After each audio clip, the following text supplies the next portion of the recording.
बॉलीवुड वक्त सिल्वर है सन season BSS। 2048 का, जब इंसान और मशीन्स एक साथ रहना सीख गए हैं, लेकिन अब इंसान चाहते हैं कि वो इंसानों जैसे दिखने वाले रोबोट्स बनाएं। वहीं दूसरी तरफ हमें एक लेडी को दिखाया जाता है जो पहाड़ की चोटी से लटकी हुई होती है। ऐसा लगता है कि कोई उसे मारना चाहता है और तभी वो ऊपर से नीचे गिर जाती है, जिसके बाद एक बच्ची डरकर भागती है और भागते भागते वो एक घर के पास पहुंच जाती है। और जब वो दरवाज़ा नॉक करती है तो अंदर से एक लड़का आता है जिसका नाम एलेक्स है।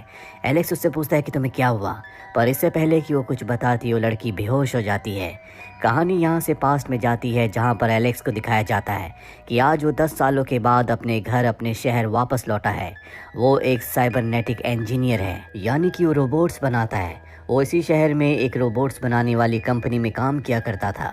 वो एक बहुत बड़े प्रोजेक्ट पर काम भी कर रहा था, लेकिन 10 सालों पहले उसे जाना पड़ा। इसीलिए एलेक्स ने उस प्रोजेक्ट को छोड़ दिया जिसमें इंसानों जैसे दिखने वाले रोबोट्स बनाए जा रहे थे। अब वो अपने भाई के घर जाता है जहाँ पर वो देखता है कि लाना, जिससे वो कभी प्यार किया करता था, उसने उसी के भाई से शादी कर ली है। दरअसल ये तीनों के तीनों साइबरनेटिक इंजीनियर हैं। एलेक्स अपने भाई से पूछता है कि आजकल तुम कौन से प्रोजेक्ट पर काम कर रहे हो। वो बताता है कि मैंने और लाना ने दोनों ने उस काम को छोड़ दिया है। अब हम एक कॉलेज में पढ़ाते हैं, मैं चाहता हूँ कि तुम हमारे साथ ही रहो। पर एलेक्स मना कर देता है। वो उसकी गाड़ी से उतरकर उस लैब में जाता है जहाँ पर वो कभी काम किया करता था। एलेक्स ने एक रोबोटिक बिल्ली भी बनाई होती है जो बहुत ही आधुनिक होती है और हमेशा उसके साथ ही रहती है। और अब एलेक्स जब उस कंपनी में आता है जहां वो कभी काम किया करता था, तो वो देखता है कि यहाँ पर इंसानों जैसे दिखने वाले कई सारे रोबोट्स हैं। एलेक्स की सीनियर उसके पास आती है और कहती है कि मैं चाहती हूँ कि एक बार फिर से तुम अपने अधूरे प्रोजेक्ट पर काम करो जिसे तुम 10 साल पहले छोड़कर चले गए थे। एलेक्स कहता है कि मैं उसमें इंटरेस्टेड नहीं हूँ, पर मैं किसी और चीज़ पर काम करना चाहता हूँ। जिसके बाद एलेक्स देखता है कि यहाँ पर जितने भी काम करने वाले और स्टूडेंट्स हैं वो अलग अलग प्रोजेक्ट्स पर काम कर रहे हैं, जिससे एलेक्स बहुत ज़्यादा इम्प्रेस नहीं होता। दरअसल पहले ये कंपनी थी और अब ये एक यूनिवर्सिटी भी है जहाँ पर उसका भाई और उसके भाई की पत्नी लाना दोनों पढ़ाते हैं। एलेक्स इसके बाद अपने घर जाता है जो कभी उसके मॉम डैड का घर हुआ करता था। इसी घर से उसने अपने भाई के साथ अपने काम की शुरुआत की थी, लेकिन 10 सालों से यहाँ पर कोई नहीं रहता, इसीलिए घर की हालत बहुत ज़्यादा खराब होती है। एलेक्स रात को वहीं पर सो जाता है। अगली सुबह उसकी डोर बेल बजती है और जब वो बाहर जाकर देखता है तो वहाँ पर एक बूढ़ा आदमी होता है, पर ये इंसान नहीं बल्कि एक रोबोट है जिसे लैब ने उसकी कंपनी ने उसकी मदद करने के लिए भेजा है। हालांकि वो उसकी मदद नहीं चाहता और रोबोट बहुत ज़्यादा स्मार्ट होता है जो उसके सारे काम कर देता है, इसीलिए एलेक्स उसे अपने साथ रखने के लिए तैयार हो जाता है। एलेक्स को पता चलता है कि इस रोबोट को उसी के भाई ने बनाया है जो अब कंपनी में रोबोट्स बनाने का काम छोड़ चुका है। इसके बाद एलेक्स अपनी सीनियर से मिलता है और कहता है कि मैं कुछ खास चीज़ बनाना चाहता हूँ। उसकी सीनियर उसे कंपनी में काम करने की इजाज़त दे देती है।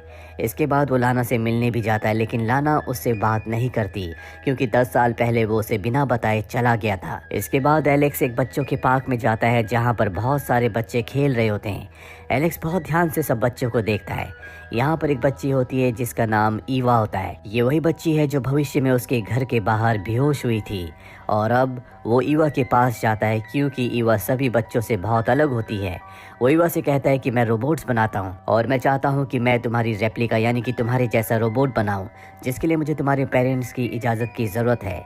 ईवा उसकी बात का कोई जवाब नहीं देती और वहाँ से चली जाती है। एलेक्स इसके बाद अपने घर आता है और वहाँ पर वो एक सॉफ्टवेयर बनाता है जिस सॉफ्टवेयर को वो एक रोबोट के अंदर डालता है। ये रोबोट हुबहू इंसानों की तरह होता है और अब वो उसकी एक्टिविटीज़ को नोट करना शुरू कर देता है। रोबोट आग के पास जाता है, वो आग को हाथ लगाने वाला होता है, तभी फायर अलार्म बज जाता है जिससे रोबोट बहुत ज़्यादा डर जाता है और ज़मीन पर गिरकर ऑफ हो जाता है, जिसका मतलब ये है कि एलेक्स का ये सब्जेक्ट फेल हो चुका है।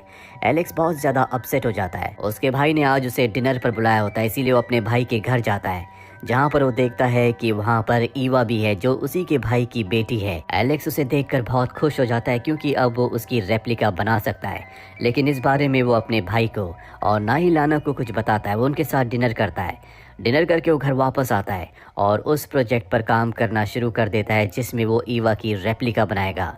दरअसल वो रोबोटिक बच्चे इसलिए बनाना चाहता है ताकि जिन पेरेंट्स के बच्चे नहीं हैं वो रोबोटिक बच्चों को अडॉप्ट कर सकें। और अब ईवा भी एलेक्स से मिलने आती है क्योंकि वो उसके अंकल है। वो उसके बिहेवियर को बहुत ज़्यादा ऑब्जर्व करता है, लेकिन एलेक्स ये देखकर हैरान होता है कि ईवा को बात बात पर गुस्सा आता है और अब उसकी एक्टिविटीज़ को ऑब्जर्व करके वो अपना सॉफ्टवेयर बनाता है जिसमें वो काफ़ी हद तक कामयाब भी हो चुका होता है। इसके बाद वो अपनी सीनियर के पास जाता है और उसे बताता है कि मैं अपने प्रोजेक्ट पर काम कर रहा हूँ। उसकी सीनियर बहुत ज़्यादा खुश हो जाती है क्योंकि वो चाहती है कि एक परफेक्ट इंसानी रोबोट बन सके ताकि इनकी कंपनी पूरी दुनिया में सबसे आगे बढ़ जाए। अब एलेक्स ने जो सॉफ्टवेयर बनाया होता है वो उसे एक रोबोट के अंदर डालता है। रोबोट पहले अच्छे से काम करता है पर तभी अचानक से उसके अंदर ग्लिच आ जाता है जिससे रोबोट को बहुत गुस्सा आता है। वो एलेक्स के ऊपर हमला कर देता है पर तभी एलेक्स एक कोड बोलता है जिससे वो ऑफ हो जाता है। एलेक्स को समझ नहीं आता कि ऐसा क्यों हुआ, क्योंकि ऐसा तभी होता है जब किसी रोबोट की कॉपी यानी कि उसकी रेप्लिका बनाया जाए, पर वो एक इंसान की रेप्लिका बना रहा था जो उसके भाई की बेटी है। अब एलेक्स एक पार्टी में जाता है जहाँ पर उसके सभी कोलिग्स होते हैं। यहाँ पर उसका भाई और लाना भी होती है। वो लाना के साथ डांस करता है। एक बार फिर से वो उसके करीब जाना चाहता है। ये उसका भाई देख लेता है जिससे उसे बहुत गुस्सा आता है, इसीलिए वो एलेक्स को बाहर ले जाता है और बहुत बुरी तरह से मारता है। वो कहता है कि 10 साल पहले तुम हम सबको छोड़कर चले गए थे, अब तुम क्या चाहते हो। एलेक्स इसके बाद अपने घर आ जाता है, बहुत ज़्यादा दुखी होता है। उसके पास जो बूढ़ा रोबोट होता है वो समझ जाता है कि एलेक्स दुखी है, इसीलिए वो उसे कंसोल करने की कोशिश करता है। अगली सुबह एलेक्स से मिलने लाना आती है। वो कहती है कि ज़िंदगी बहुत आगे बढ़ चुकी है, अब हमारे बीच में कुछ नहीं हो सकता। वो इमोशनल हो जाती है और उसे गले से लगकर समझाने की कोशिश करती है। साथ ही वो उसे कुछ बताने भी वाली होती है, तभी वो देखती है कि ईवा इन दोनों को देख रही है। उसकी आंखों में अजीब सा गुस्सा होता है। दरअसल ईवा ने पहले भी उससे पूछा था क्या तुम्हारे और एलेक्स के बीच में कुछ है, पर उसने साफ साफ मना कर दिया था। और अब जब वो इन दोनों को साथ देख चुकी है तो वो इस बात को बर्दाश्त नहीं कर पाती और उस जगह से भाग जाती है। लाना भी उसका पीछा करती है। ईवा भागते भागते एक बर्फीली चोटी पर पहुंच जाती है और वहीं पर बेहोश हो जाती है। लाना उसके पास जाती है और उसकी बॉडी को खोलकर उसके अंदर से एक फ्यूज निकालती है जिससे हमें पता चलता है कि ईवा कोई इंसान नहीं बल्कि एक रोबोट है। दरअसल लाना ने और उसके हस्बैंड ने अपनी बेटी को खो दिया था, जिसके बाद उन्होंने अपनी बेटी की रेप्लिका बनाई यानी कि एक इंसानी रोबोट बनाया जो उनकी बेटी की हमशक्ल थी। इस बात को उन्होंने सबसे छुपाया क्योंकि इंसानी रोबोट्स को उस वक्त बनाना पूरी तरह से गैरकानूनी था। और अब जबकि वो शट डाउन होने वाली है, उसकी मॉम यानी कि लाना उसकी बॉडी के फ्यूज को एक सेल को बदलकर उसे दोबारा से एक्टिवेट कर देती है। हालांकि ईवा पिछली बहुत सारी बातें भूल चुकी है, लेकिन जब वो अपनी बैग पर हाथ लगाती है जहाँ से उसकी मॉम ने यानी कि लाना ने खोलकर उसके सेल को बदला था तो उसे पता चल जाता है कि वो एक इंसान नहीं बल्कि एक रोबोट है।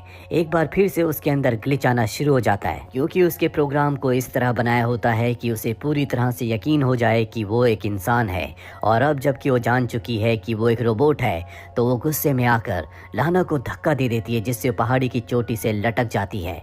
और ये वही पल होता है जहाँ से कहानी शुरू हुई थी। लाना उस चट्टान से नीचे गिर जाती है जिसके बाद ईवा भागकर एलेक्स के घर आती है। जैसे ही एलेक्स दरवाजा खोलता है ईवा बेहोश हो जाती है और अब एलेक्स को भी पता है कि वो इंसान नहीं बल्कि एक रोबोट है। ये बात सबके सामने आ जाती है कि यहाँ पर एक इंसानी रोबोट है जिसे लाना और उसके हस्बैंड ने बनाया है जो इंसानों के लिए खतरा है। इसीलिए एलेक्स को लैब से कॉल आता और उसे बोला जाता है कि तुम ईवा को शट डाउन कर दो। हालांकि वो ऐसा नहीं करना चाहता, इसीलिए वो ईवा के साथ कुछ दिन बिताता है और फाइनली वो फैसला कर लेता है कि वो ईवा को शट डाउन कर देगा। पर इससे पहले वो ईवा को सारी सच्चाई बता देता। वो कहता है कि तुम्हारी मॉम यानी लाना और मेरे बीच में रिलेशनशिप था। यहाँ पर ईवा के अंदर बहुत सारे इंसानी जज्बात भी हैं। उसके पास बहुत सारी यादें हैं जिन्हें याद करके वो बहुत इमोशनल भी हो जाती है। इसके बाद एलेक्स ईवा को सुला देता है और अब वो उसे पूरी तरह से शट डाउन कर देता है। हालांकि ऐसा करते हुए उसे बहुत दुख होता है। अगली सुबह वो समंदर के पास जाता है जहाँ पर हमें ईवा की आवाज़ सुनाई देती है जो कि उसकी आखिरी वक्त की आवाज़ होती है जब उसने अपने शट डाउन होने के वक्त एक सपना देखा था जिसमें वो अपनी मॉम लाना और एलेक्स के साथ समंदर के किनारे है। ये सब के सब बहुत एंजॉय कर रहे हैं और इस सपने को यहाँ पर एलेक्स भी फील कर रहा होता है। लेकिन सच तो ये है कि लाना और ईवा दोनों उसकी दुनिया से दूर जा चुके हैं और अब वो पूरी तरह से इस ज़िंदगी में इस दुनिया में अकेला है। इसी के साथ ये फिल्म, ये कहानी यहीं पर ख़त्म हो जाती है। उम्मीद करते हैं कि ये कहानी आपको पसंद आई होगी।